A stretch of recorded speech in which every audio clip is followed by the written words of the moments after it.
Hindi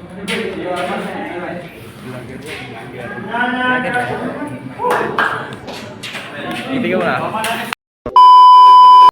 Hi mga saysay! Kung may saysay ka, dito ka na sa bidyong ito. De, charot. Kahit wala kang saysay, sige manood ka. Ngayong Wednesday nga po pala ay face-to-face namin. At ngayon nga po pala ay nagpapakilala kami dito isa-isa. At ito nga po pala ang unang vlog ko na hindi ko kasama ang aking mga kaklase nung first sem. Dahil ang nangyari ay nagkahiwalay-hiwalay kami. Dahil lahat ng section at hospitality and tourism ay nagkasabay-sabay mag-enroll. Pero dati 1D ako, hanggang ngayon 1D pa din ako. Dahil nakita ko yung mga kaibigan ko din nung high school, kaya dito na din ako sumama. At hanggang ngayon naman magkakaibigan kami. At magkakalapit pa kami ng bahay. Diba? Lagi na ako may kasabay na pumasok at umuwi. Kasi naman yung mga naging kaklase ko recently is mga malalayo. At pagkatapos nga po namin magbotohan sa mga officer, pumanik na rin kami sa susunod na subject. So ngayon nandito po kami sa 3rd floor. So ayun, ganun lang din po katulad ng ginawa namin sa ibaba. Orientation, kung ano nga ba yung mga dapat namin gawin. At unting pasilip sa aming mga gagawin. At ngayon nga ay tapos na po tayo at ngayon naman ay dito tayo sa SM upang magpalamig lamang. At syempre dahil mahal dito ang mga bilihan, dito tayo sa mura at masarap at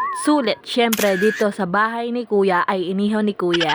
Ang sarap talaga ng sisig. At ngayon nga po pala ay bumalik ako dito sa May Pagala Campus dahil for today's is may screening tayo sa modeling.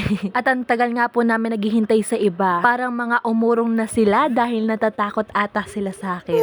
Charot. Syempre joke lang yun. At natira nga po kaming 4 para doon. Bali talaga 11 kami nag-list doon. Kaya siguro sila umurong dahil may mga gawain pa sila. Pero actually mayroon pa rin ako online class. Dahil nga po tayo ay magi-screening ngayon. Pero nagpaalam naman po ako sa aming professor. Kaso dinedma niya lang ako. At sa bandang huli nga po ay 3 lang po kaming natira. At maraming salamat sa Diyos dahil ang araw na to ay matagumpay. Siguro kung madami din kami, hindi din ako mapipili. Pero ngayon nga tayo ang napili. Thank you for watching. God bless. Bye-bye!